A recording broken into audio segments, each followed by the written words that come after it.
Unidad de vida de los presbíteros. A todos, y ya desde el seminario, se nos ha planteado en una o en otra forma el problema de la unidad de vida del sacerdote. Y todos en el decurso de la vida ministerial nos hemos enfrentado con la gran pregunta: ¿cómo logro que mi vida interior no decrezca cuando aumenta el trabajo pastoral?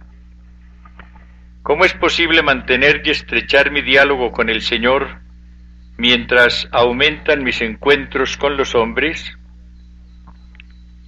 ¿Cómo puedo comprometerme con el hermano en sus diversas situaciones y mantenerme fiel al compromiso que adquirí con el Señor cuando acepté ser su amigo, su ministro y el dispensador de sus misterios? En otras palabras, ¿cómo consigo que la acción apostólica me haga más sacerdote y no menos hombre de Dios? El problema siempre ha existido y se lo plantearon en cierta forma los apóstoles en los comienzos de su ministerio. Los 12 convocaron la asamblea de los discípulos y dijeron: ¿no parece bien que nosotros abandonemos la palabra de Dios para servir a las mesas?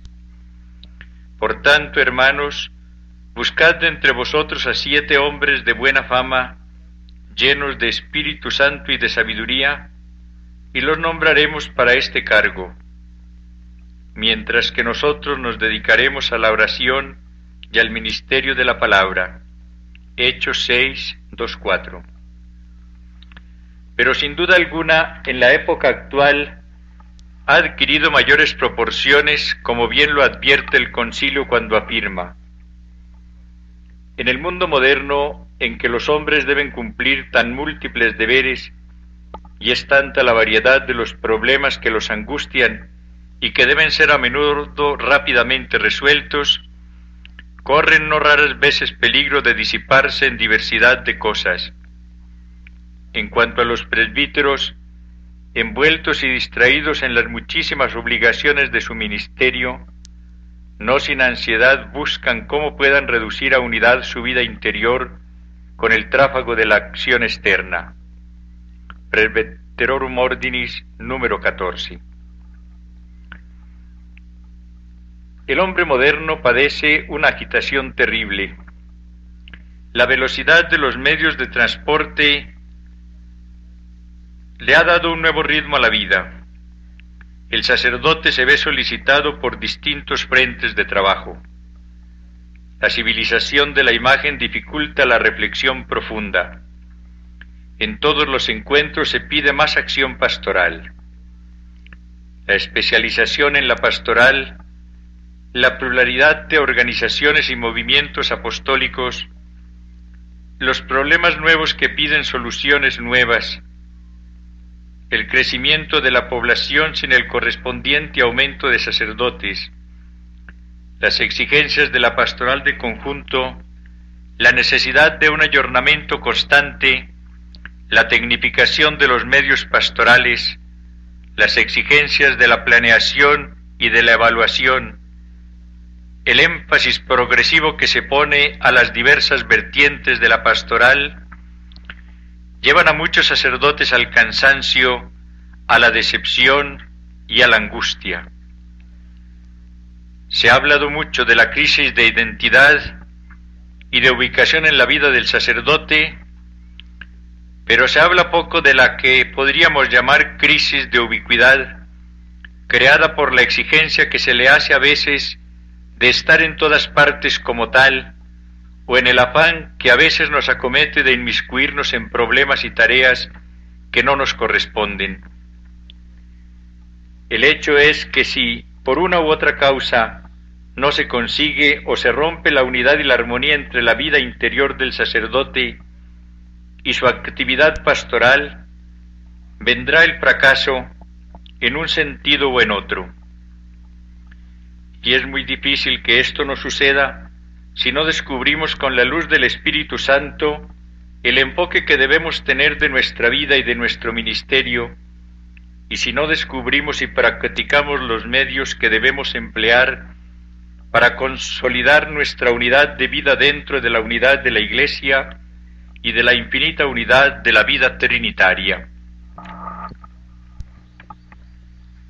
El concilio anota muy sabiamente que esta unidad de vida no puede lograrla ni la mera ordenación exterior de las obras del ministerio, ni por mucho que contribuya a fomentarla la sola práctica de los ejercicios de piedad. Estamos frente a una afirmación que sorprende a primera vista, porque en nuestra formación oímos con insistencia que la piedad y el orden eran elementos fundamentales para la fidelidad a los compromisos sacerdotales, y nos hicimos un poco a la idea de que ellos contenían la clave de la perseverancia. En verdad son muy valiosos y también necesarios, pero no son suficientes para lograr la unidad de vida en el ejercicio del ministerio.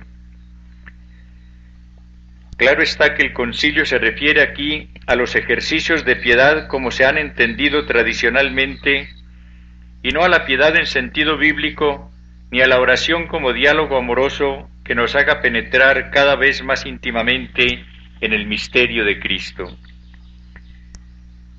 Además, debemos tener presente que las exigencias pastorales actuales dificultan más la organización del trabajo y piden un mayor esfuerzo para salvar este orden que es necesario para la eficiencia en el ejercicio ministerial y muy útil para la preservación de la armonía en la vida del sacerdote. Fundamento teológico. El fundamento teológico de la unidad de vida en el sacerdote es Cristo cabeza, que tiene que ser siempre por la acción de su Espíritu, principio y fuente de ella. Es necesario profundizar en la teología del sacerdocio de Cristo, sin la cual no podremos tener un cimiento sólido para nuestra espiritualidad sacerdotal. Cuando hablamos de unidad de vida, tenemos que partir de la unión de Cristo cabeza sacerdotal con su cuerpo sacerdotal que es la Iglesia. Si no estamos unidos con Él como pámpanos con la vid, no podemos esperar que se dé unión verdadera entre nosotros ni en nosotros. La capitalidad de Cristo que une a su Iglesia por su Espíritu y obra en ella por medio de Él, es la base insustituible de esta armonía entre la vida interior y la acción pastoral. El concilio concreta la unión del sacerdote con Cristo cabeza en dos puntos especiales. Primero, el conocimiento de la voluntad del Padre, y segundo, el don de sí mismo al rebaño que les ha sido confiado. Aquí no se trata solo de una imitación de la actitud de Cristo en estos dos aspectos, sino de la aseveración muy importante de que no los conseguiremos si no estamos profundamente unidos con Jesús. El Evangelio nos muestra cómo Cristo buscó siempre en su ministerio la gloria del Padre mediante el cumplimiento de su voluntad. Busco siempre lo que le agrada. Juan 5:30. Mi alimento es hacer la voluntad del Padre. Juan 4:34. No se haga mi voluntad sino la tuya. Lucas 22:42. Seremos auténticos ministros de Cristo si realizamos su plan y no el nuestro. Si descubrimos su plan de salvación para cada persona y cooperamos a su realización. Pero esto no lo conseguiremos si no tenemos una unión muy estrecha con el Señor que nos permita en su contemplación conocer sus criterios, sus deseos y la realidad de su amor salvífico.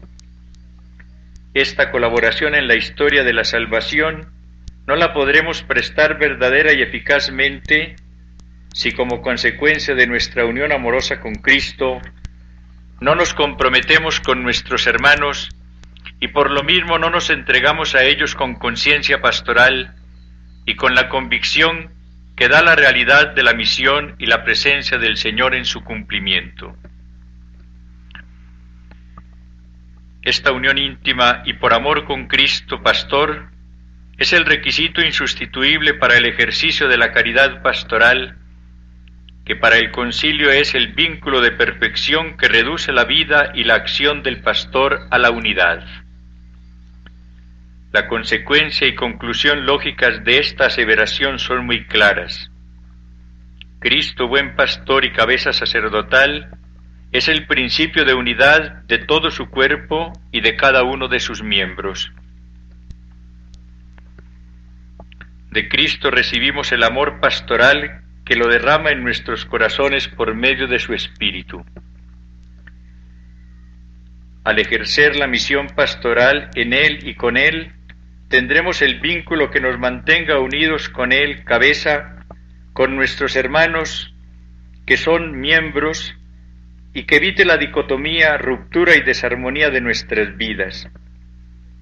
Pero todo esto queda en el plano de la especulación bastante inútil si de veras no se efectúa el encuentro real con el Señor y si el ministerio no nos inserta en una auténtica comunidad de fe, de oración y de amor pastoral con los hermanos. Experiencia de Cristo.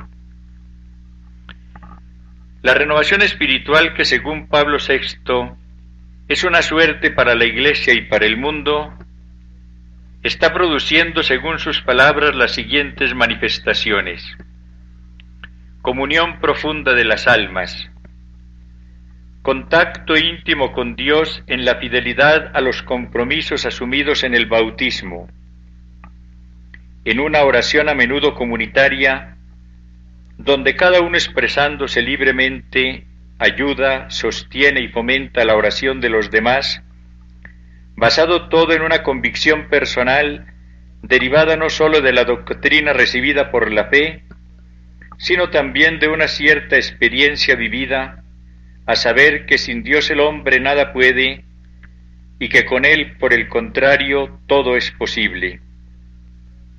De ahí esa necesidad de alabarle, darle gracias, celebrar las maravillas que obra por doquier en torno nuestro y en nosotros mismos. La existencia humana encuentra en su relación con Dios la llamada dimensión vertical, sin la cual el hombre está irremediablemente mutilado. No es que esta búsqueda de Dios se muestre como un deseo de conquista o de posesión. Esta búsqueda quiere ser pura acogida a aquel que nos ama y se nos entrega libremente, deseando porque nos ama, comunicarnos una vida que hemos de recibir gratuitamente de Él, pero no sin humilde fidelidad por nuestra parte. Y esta fidelidad tiene que saber aunar la fe y las obras según la doctrina de Santiago, pues como el cuerpo sin el espíritu es muerto, así también es nuestra fe sin las obras. 2:26. Ya la víspera había manifestado en su homilía de la misa de Pentecostés lo siguiente: después de semejantes reflexiones, quisiéramos nosotros hoy no sólo poseer inmediatamente el Espíritu Santo, sino también experimentar los efectos sensibles y prodigiosos de esta maravillosa presencia del Espíritu Santo dentro de nosotros. Porque sabemos que el Espíritu Santo es luz, es fuerza, carisma, infusión de una vitalidad superior, capacidad de superar los límites de la actividad natural, es riqueza de virtudes sobrenaturales, riqueza de dones, los célebres 7 dones que hacen rápida y ágil la acción del Espíritu Santo, coordinada con el complejo sistema psicológico humano, es riqueza de frutos espirituales que adornan bellamente el fértil jardín de la experiencia cristiana. Hasta aquí la cita del Santo Padre.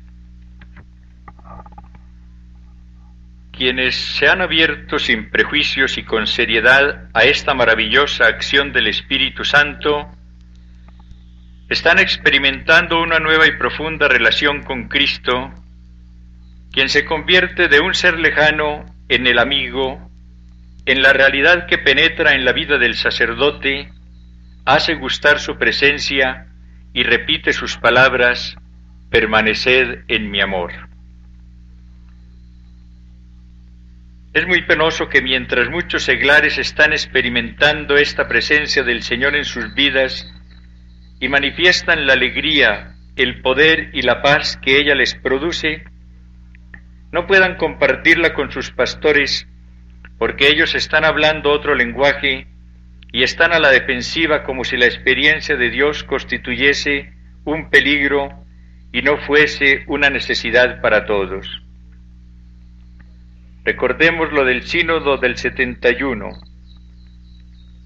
La relación personal e inmediata con Cristo en la Iglesia debe representar para el fiel de hoy el sustento de toda su vida espiritual.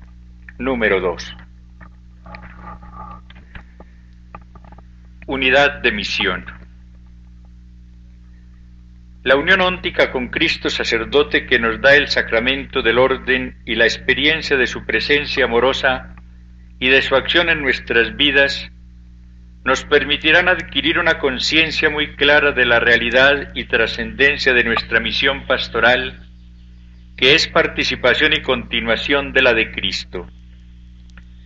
Conviene reflexionar sobre la doctrina sinodal del 71 sobre este punto.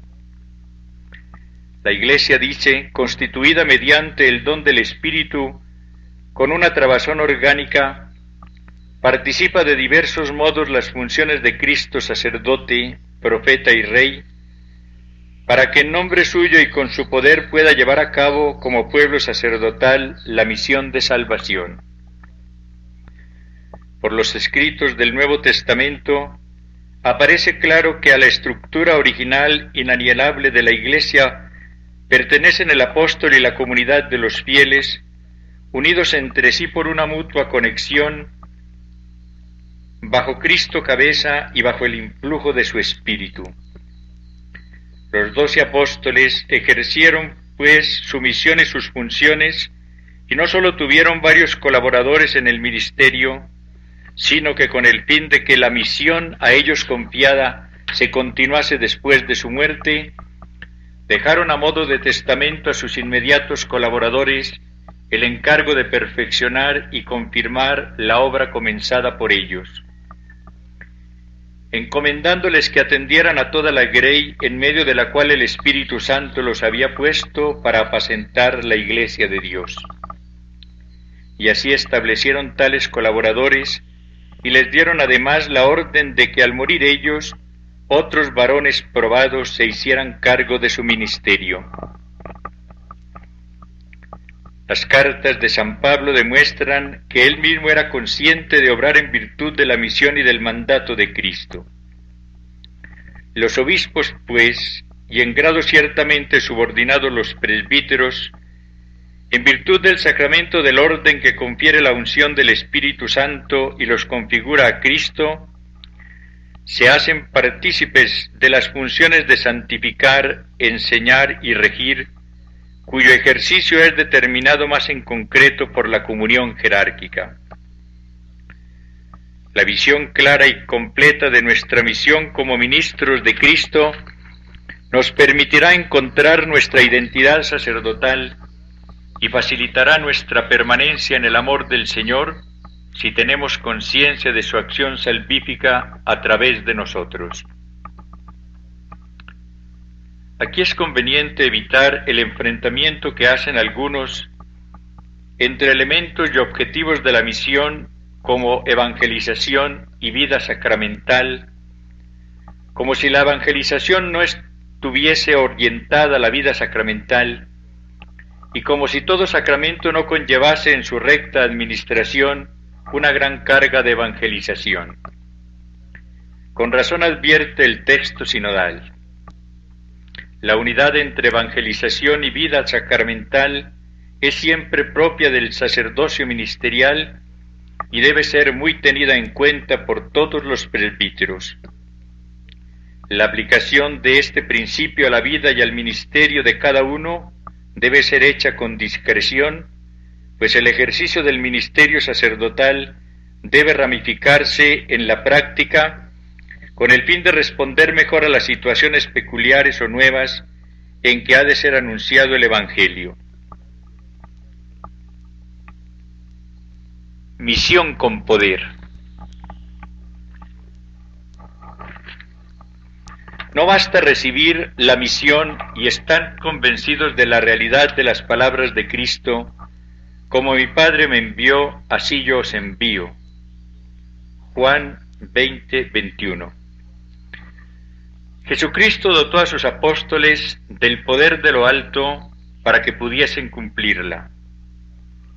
Y entonces abrió sus inteligencias para que comprendieran las Escrituras y les dijo: así está escrito que el Cristo padeciera y resucitara de entre los muertos al tercer día, y se predicara en su nombre la conversión para perdón de los pecados a todas las naciones, empezando desde Jerusalén.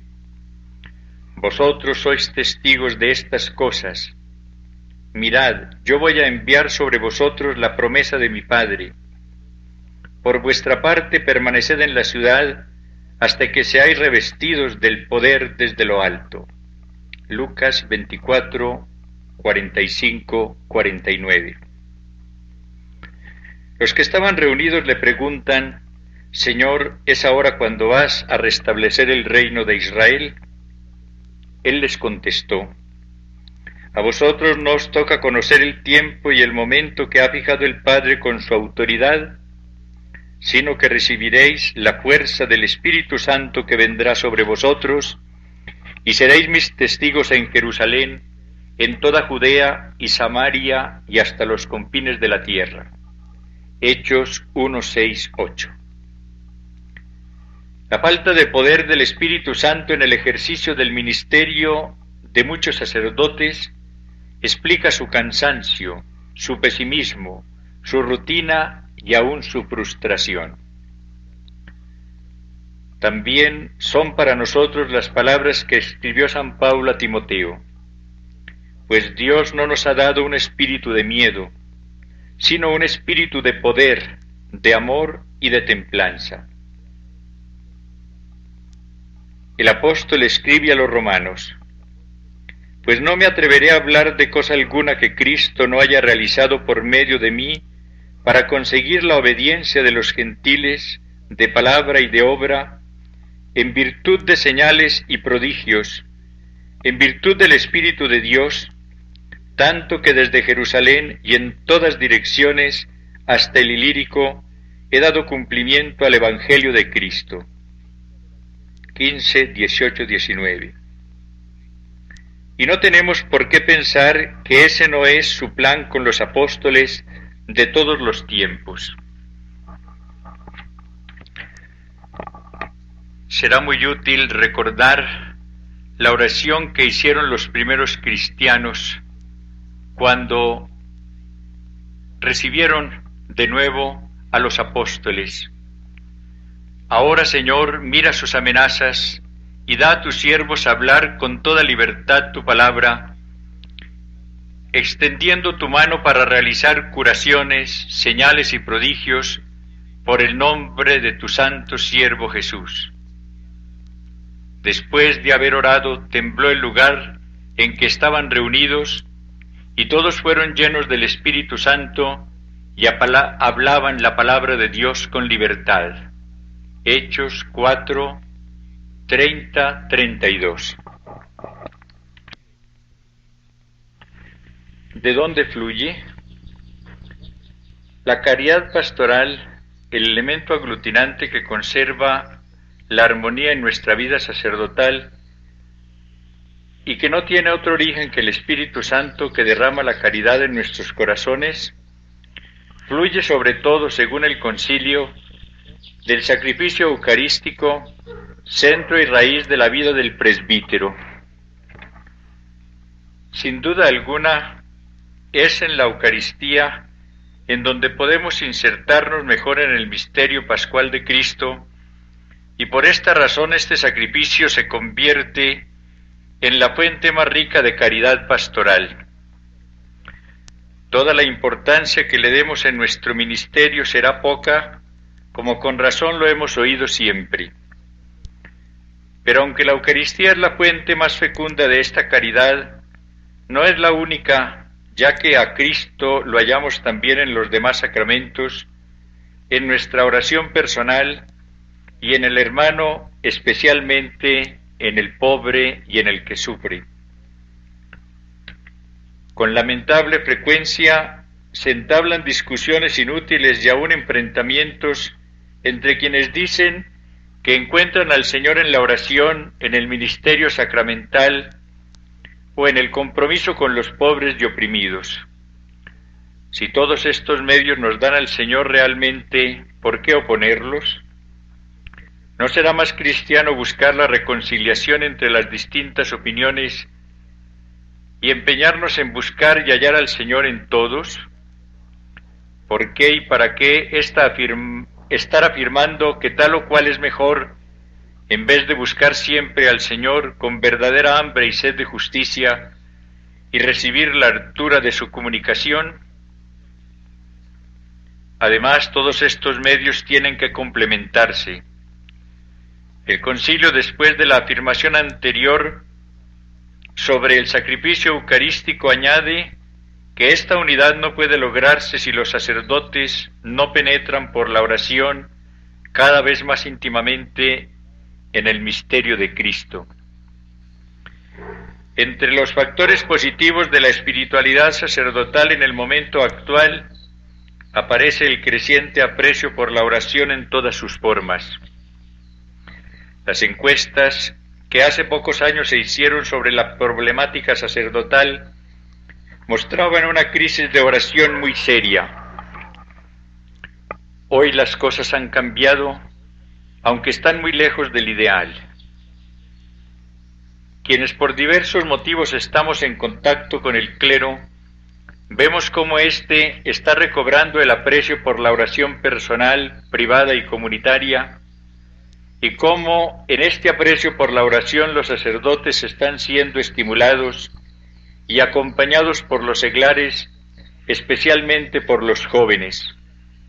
El hombre está orando más y por esto se salvará. Tenemos que agradecer al Espíritu Santo la multiplicación de los grupos de oración que tanto bien están haciendo y que están brindando a los sacerdotes una gran oportunidad para encontrarse con el Señor en la compañía de sus hermanos. Por fortuna nos estamos dando cuenta los cristianos que estábamos dormidos y que la oración nos está haciendo despertar a un día nuevo y feliz, y que, como escribió Alexis Carrel, bien comprendida, la oración es un acto de madurez indispensable para el completo desarrollo de la personalidad y la integración mayor de las facultades más altas del hombre. Es solamente orando como nosotros adquirimos esta unión completa y armoniosa del cuerpo, de la inteligencia y del alma que confiere su fuerza al débil junco humano. Será pues la oración intensa, privada y compartida, fuente constante de caridad y potente aglutinante personal y comunitario. La renovación espiritual está uniendo a los sacerdotes en auténtico presbiterio y a estos con las religiosas y los seglares sincera y profundamente. Las palabras de los hechos, la muchedumbre de los creyentes tenía un solo corazón y una sola alma, está siendo realidad ahora por obra del Espíritu Santo. Esta unión facilita la consecución de la unidad de vida, pues si no hay unidad con los demás, tampoco se podrá conseguir en la vida personal. Con razón termina así el texto conciliar. Obrando de esta manera, los presbíteros hallarán la unidad de su propia vida en la unidad misma de la misión de la Iglesia, y así se unirán con su Señor y por Él con el Padre en el Espíritu Santo, para que puedan llenarse de consolación y sobreabundar de gozo. Quiero ahora llamar la atención de nuevo sobre la realidad de la crisis sacerdotal en el momento actual. Aunque en algunos aspectos ha cedido y se advierte una reacción positiva como en un mayor aprecio por la oración, la merma de tensión en los presbiterios de varias diócesis, la apertura de no pocos sacerdotes a la renovación espiritual, enfoques pastorales más realistas. Sin embargo, estamos aún frente a problemas muy serios en el campo de la espiritualidad sacerdotal que merecen seria reflexión y la adopción de soluciones adecuadas. Merian Yar publicó hace pocos días un artículo sobre estos temas de la crisis sacerdotal y lo encabezó así: en los últimos 7 años, más de 9.000 sacerdotes católicos han dejado el sacerdocio en Francia. En los últimos 4 años, el número de seminaristas católicos en ese país ha declinado un 68%. En los Estados Unidos, más de 200 sacerdotes abandonaron el sacerdocio en 1973. Y en los últimos 7 años la matrícula en los seminarios ha bajado de 49.000 a 17.000. En los últimos 10 años, sacerdotes y seminaristas en muchos países han estado volviendo sus espaldas al sacerdocio a un ritmo acelerado. Esta crisis en el sacerdocio ha sacudido a toda la Iglesia Católica Romana. Como consecuencia de esto, ha surgido una ráfaga de nuevos programas para detener la partida de los hombres del sacerdocio. Esto ha impulsado a obispos como Lucien Bardon de Francia a luchar por prevenir el posible efecto catastrófico que esta crisis pueda tener en la vida de las comunidades cristianas. Termina aquí la cita.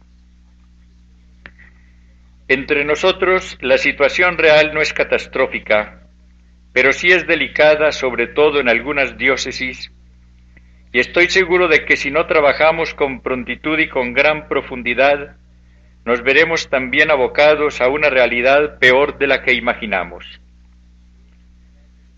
Es necesario revisar el ejercicio actual del ministerio para ver si es verdadera prolongación del efectuado por Jesús, Salvador de todo el hombre y de todos los hombres. Se requiere tener la fuerza del Espíritu y con ella dar testimonio del Señor en todas partes para experimentar la realidad de una misión divina con todas las satisfacciones que produce y eliminar la crisis de identidad. Hay que impregnar de espíritu de oración toda la vida y liberar mucho tiempo para el encuentro exclusivo y profundo con el Señor en una oración de diálogo pastoral que imite la de Cristo.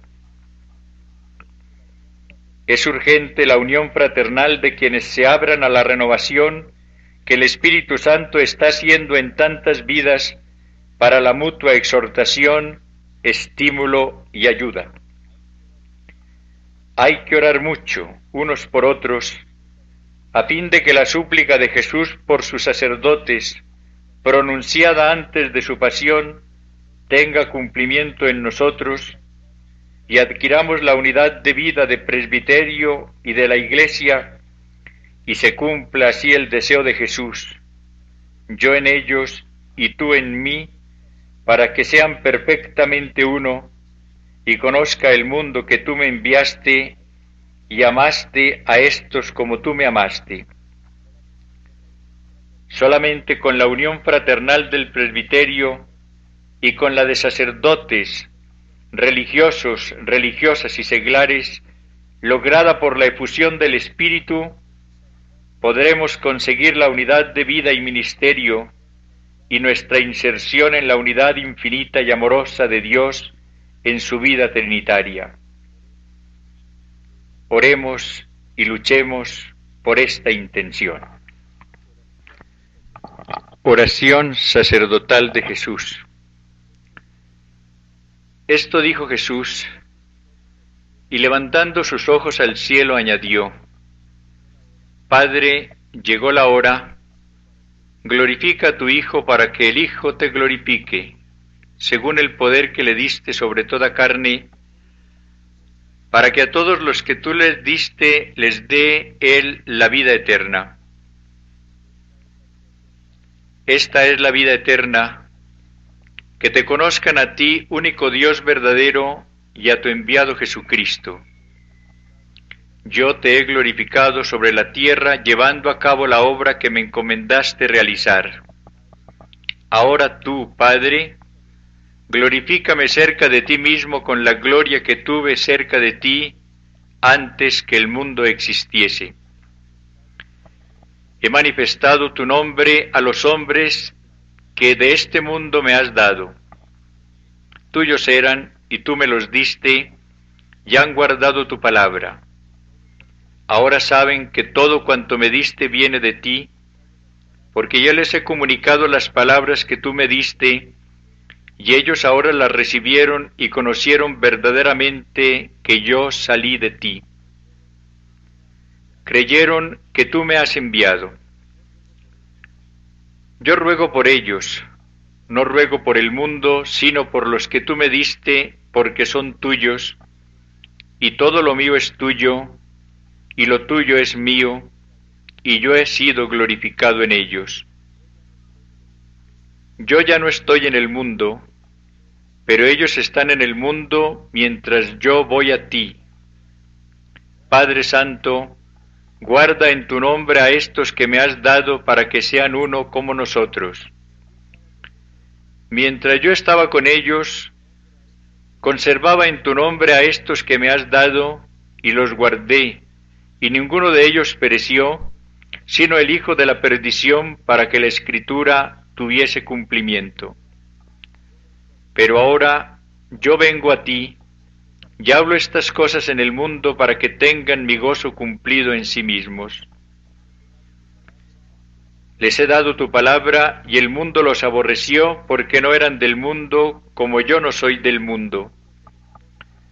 No pido que los tomes del mundo, sino que los guardes del mal. Ellos no son del mundo, como no soy del mundo. Santifícalos en la verdad, tu palabra es la verdad. Como tú me enviaste al mundo, así yo los envié a ellos al mundo, y yo por ellos me santifico para que ellos sean santificados en la verdad. Pero no ruego solo por estos, sino por cuantos crean en mí por su palabra, para que todos sean uno como tú, Padre, estás en mí y yo en ti, para que también ellos sean en nosotros y el mundo crea que tú me has enviado. Yo les he dado la gloria que tú me diste a fin de que sean uno como nosotros somos uno. Yo en ellos y tú en mí, para que sean perfectamente uno y conozca el mundo que tú me enviaste y amaste a estos como me amaste a mí. Padre, los que tú me has dado, quiero que donde esté yo estén ellos también conmigo, para que vean mi gloria que tú me has dado, porque me amaste antes de la creación del mundo. Padre justo, si el mundo no te ha conocido, yo te conocí, y estos conocieron que tú me has enviado, y yo les di a conocer tu nombre, y se lo haré a conocer para que el amor con que tú me has amado esté en ellos y yo en ellos.